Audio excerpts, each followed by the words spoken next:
भगवान कहते हैं, नेहाभिक्रमनाशोऽस्ति प्रत्यवायो न विद्यते स्वल्पमाप्यस्य धर्मस्य त्रायते महतो भयात्। नेहाभिक्रमनाशोऽस्ति, इस समबुद्धि समता का केवल आरंभ ही हो जाए तो उस आरंभ का भी नाश नहीं होता। मन में समता प्राप्त करने की जो लालसा उत्कंठा लगी है, यही इस समता का आरंभ होना है। इस आरंभ का कभी अभाव नहीं होता, क्योंकि सत्य वस्तु की लालसा भी सत्य ही होती है। यहाँ यह कहने का तात्पर्य है कि इस मनुष्य लोक में यह मनुष्य ही इस समबुद्धि को प्राप्त करने का अधिकारी है। मनुष्य के सिवाय दूसरी सभी भोग योनियां हैं। अतः उन योनियों में विषमता, राग द्वेष का नाश करने का अवसर नहीं है, क्योंकि भोग राग द्वेष पूर्वक ही होते हैं। यदि राग द्वेष न हो तो भोग होगा ही नहीं, प्रत्युत्साद नहीं होगा।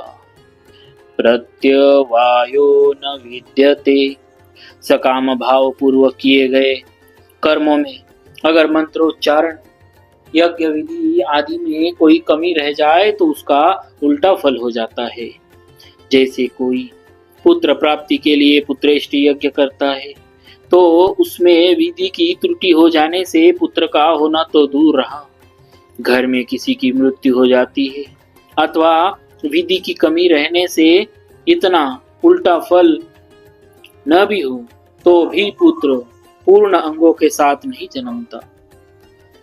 परंतु जो मनुष्य इस समबुद्धि को अपने अनुष्ठान में लाने का प्रयत्न करता है, उसके प्रयत्न का, अनुष्ठान का कभी भी उल्टा फल नहीं होता, कारण कि उसके अनुष्ठान में फल की इच्छा नहीं होती। जब तक फलेच्छा रहती है तब तक समता नहीं आती, और समता आने पर फलेच्छा नहीं रहती। अतः उसके अनुष्ठान का विपरीत फल होता ही नहीं, होना संभव ही नहीं। विपरीत फल क्या है? संसार में विषमता का होना ही विपरीत फल है। संसारिक किसी कार्य में राग होना और किसी कार्य में द्वेष होना ही विषमता है, और इसी विषमता से जन्म मरण रूप बंधन होता है।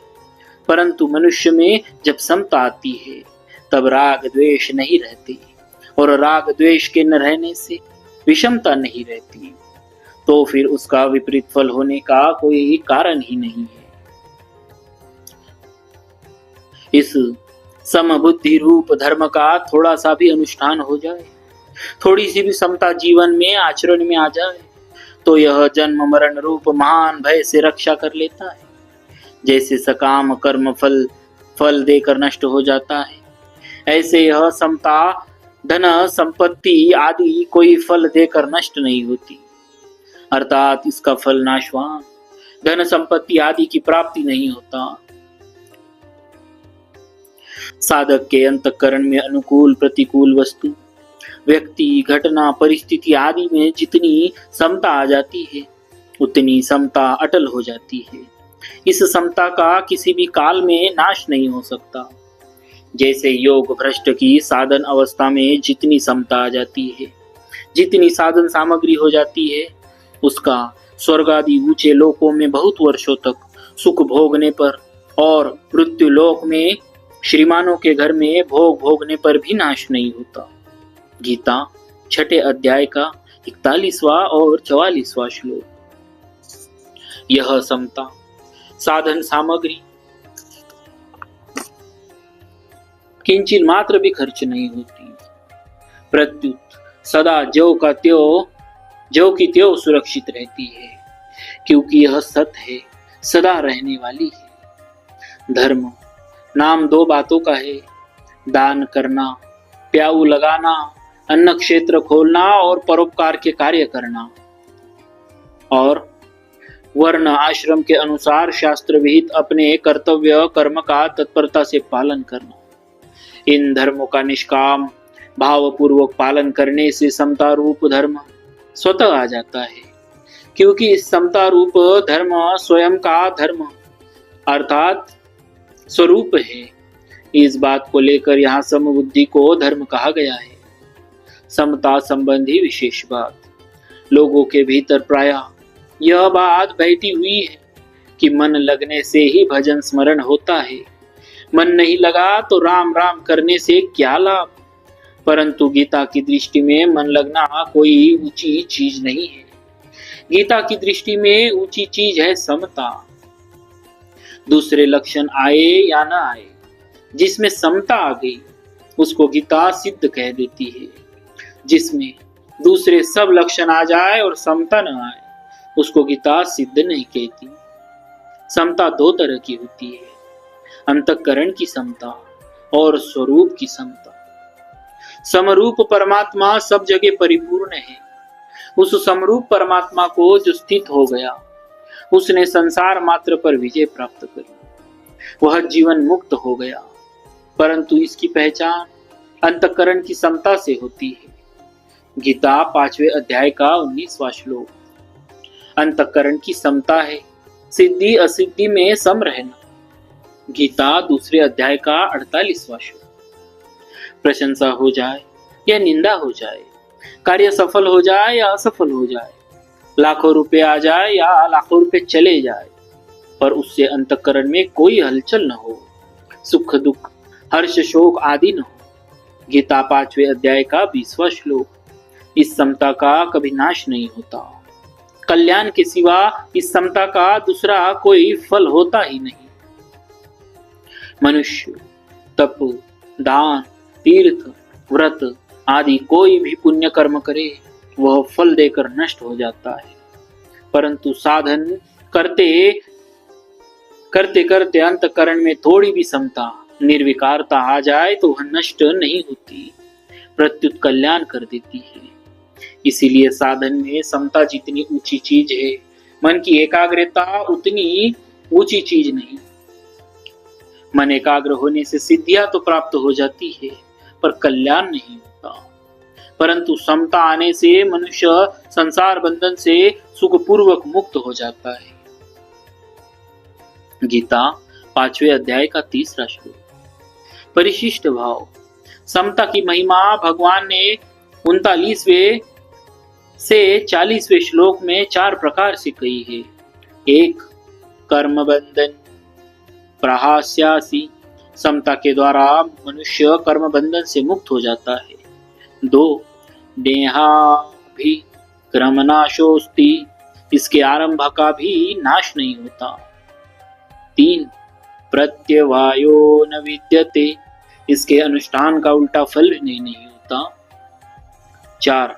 स्वल्पम प्यस्य धर्मस्य त्रायते महतो भयात्। इसका थोड़ा सा भी अनुष्ठान जन्म मरण रूप महान भय से रक्षा कर लेता है। यद्यपि पहली बात के अंतर्गत ही शेष तीनों बातें आ जाती है, तथापि सब में थोड़ा अंतर है। जैसे 1.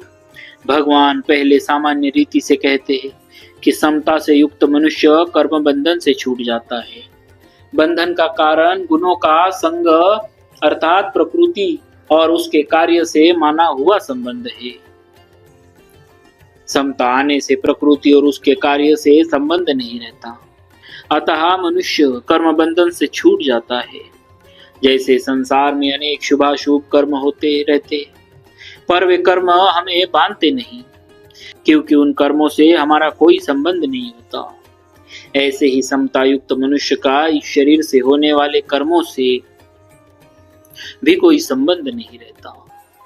समता का केवल आरंभ हो जाए, अर्थात समता को प्राप्त करने का उद्देश्य जिज्ञासा हो जाए, तो इस आरंभ का कभी नाश नहीं होता, कारण कि अविनाशी का उद्देश्य भी अविनाशी ही होता है, जबकि नाशवान का उद्देश्य भी नाशवान ही होता है।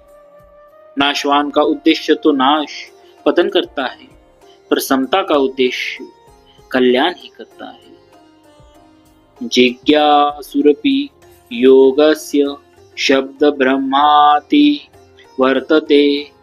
गीता 6:44। 3. समता के अनुष्ठान का उल्टा फल नहीं होता। सकाम भाव से किए जाने वाले कर्म में अगर मंत्रोच्चारण, अनुष्ठान विधि आदि की कोई त्रुटि हो जाए तो उसका फल उल्टा हो जाता है। परंतु जितनी समता अनुष्ठान में जीवन में आ गई है, उसमें अगर व्यवहार आदि की कोई भूल हो जाए, सावधानी में कोई कमी रह जाए, तो उसका उल्टा फल बंधन नहीं होता। जैसे कोई हमारे यहाँ नौकरी करता हो और अंधेरे में लालटेन जलाते समय कभी उसके हाथ से लालटेन गिरकर टूट जाए तो हम उस पर नाराज होते हैं, परंतु उस समय जो हमारा मित्र हो, जो हमारे से कुछ भी चाहता नहीं, उसके हाथ से लालटेन गिरकर टूट जाए तो हम उस पर नाराज नहीं होते। प्रत्युत कहते हैं कि हमारे हाथ से भी तो वस्तु टूट जाती है, तुम्हारे हाथ से टूट गई तो क्या हुआ, कोई बात नहीं। अतः जो सकाम भाव से कर्म करता है उसके कर्म का तो उल्टा फल हो सकता है, पर जो किसी प्रकार का फल चाहता ही नहीं, उसके अनुष्ठान का उल्टा फल कैसे हो सकता है? नहीं हो सकता। 4, समता का थोड़ा सा भी अनुष्ठान हो जाए, थोड़ा सा भी समता का भाव बन जाए तो वो जन्म मरण रूप महान भय से रक्षा कर लेता है, अर्थात कल्याण कर देता है। जैसे सकाम कर्म फल देकर नष्ट हो जाता है, ऐसे यह थोड़ी सी भी समता फल देकर नष्ट नहीं होती। प्रत्युत इसका उपयोग केवल कल्याण में ही होता है। यज्ञ, दान, तप आदि शुभ कर्म आदि सकाम भाव से किए जाए तो उसका नाशवान फल धन संपत्ति एवं स्वर्ग आदि की प्राप्ति होता है, और यदि निष्काम भाव से किए जाए तो उसका अविनाशी फल मोक्ष होता है। इस प्रकार यज्ञ, दान, तप आदि शुभ कर्मों के तो 2 फल हो सकते हैं, पर समता का एक ही फल है, कल्याण। कल्याण जैसे कोई मुसाफिर चलते चलते रास्ते में रुक जाए अथवा सो जाए तो वह जहां से चला था वहां पुनः लौटकर नहीं चला जाता, प्रत्युत जहां तक वह पहुंच गया वहां तक का रास्ता तो कट ही गया। ऐसे ही जितनी समता जीवन में आ गई उसका नाश कभी नहीं होता। स्वल्पमप्यस्य धर्मस्य त्रायते महतो भयात्। निष्काम भाव थोड़ा होते हुए भी सत्य है और भय महान होते हुए भी असत्य है। जैसे मन भर रुई हो तो उसको जलाने के लिए मन भर अग्नि की जरूरत नहीं। रुई 1 मन हो या 100 मन, उसको जलाने के लिए 1 दिया सलाई पर्याप्त है। 1 दिया सलाई लगाते ही वह रुई खुद दिया सलाई अर्थात अग्नि बन जाएगी। रुई खुद दिया सलाई की मदद करेगी, अग्नि रुई के साथ नहीं होगी। प्रत्युत रुई खुद ज्वलनशील होने के कारण अग्नि के साथ हो जाएगी। इसी तरह असंगता आ गए और संसार रुई है। संसार से असंग होते ही संसार अपने आप नष्ट हो जाएगा, क्योंकि मूल में संसार की सत्ता न होने से उसमें कभी संग हुआ ही नहीं। थोड़े से थोड़ा त्याग भी सत्य है और बड़े से बड़ी क्रिया भी असत्य है। क्रिया का तो अंत होता है पर त्याग अनंत होता है। इसीलिए यज्ञ, दान, तप आदि क्रियाएं तो फल देकर नष्ट हो जाती है। गीता 8वें अध्याय का 28वां श्लोक, पर त्याग कभी नष्ट नहीं होता। त्यागाचा निरंतरम। गीता 12:12। एक अहम के त्याग से अनंत सृष्टि का त्याग हो जाता है, क्योंकि अहम ने ही संपूर्ण जगत को धारण कर रखा है। गीता 7वें अध्याय का 5वां श्लोक, जैसे कितनी ही घास हो क्या अग्नि के सामने टिक सकती है, कितना ही अंधेरा हो क्या प्रकाश के सामने टिक सकता है। अंधेरे और प्रकाश में लड़ाई हो जाए तो क्या अंधेरा जीत जाएगा? ऐसे ही अज्ञान और ज्ञान की लड़ाई हो जाए तो क्या अज्ञान जीत जाएगा? महान से महान भय क्या अभय के सामने टिक सकता है? समता थोड़ी ही हो तो भी पूरी है और भय महान हो तो भी अधूरा है। स्वल्प समता भी महान है क्योंकि वह सच्ची है, और महान भय भी स्वल्प सत्ताहीन है क्योंकि वह कच्चा है। समता को, निष्काम भाव को स्वल्प कहने का क्या तात्पर्य है? निष्काम भाव तो महान है, पर हमारी समझ में, हमारे अनुभव में थोड़ा आने से उसको स्वल्प कह दिया है। वास्तव में समझ थोड़ी हुई, समता थोड़ी नहीं हुई। उधर हमारी दृष्टि कम गई है तो हमारी दृष्टि में कमी है, तत्व में कमी नहीं है। इसी तरह हमने असत को ज्यादा आदर दे दिया है तो असत महान नहीं हुआ, प्रत्युत हमारा आदर महान हुआ। इसीलिए अगर हम सत का अधिक आदर करें तो सत्य महान हो जाएगा, अर्थात उसकी महत्ता का अनुभव हो जाएगा, और असत का आदर न करे तो असत स्वल्प हो जाएगा।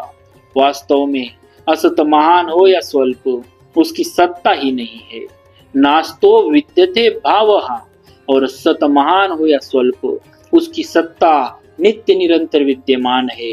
न भाव विद्यते सतः, इसीलिए उपनिषदों में परमात्मा तत्व को अणु से भी अणु और महान से भी महान का कहा गया है। अनोरणीयाय महतो महीयान। बोलिए भक्तवत्सल भगवान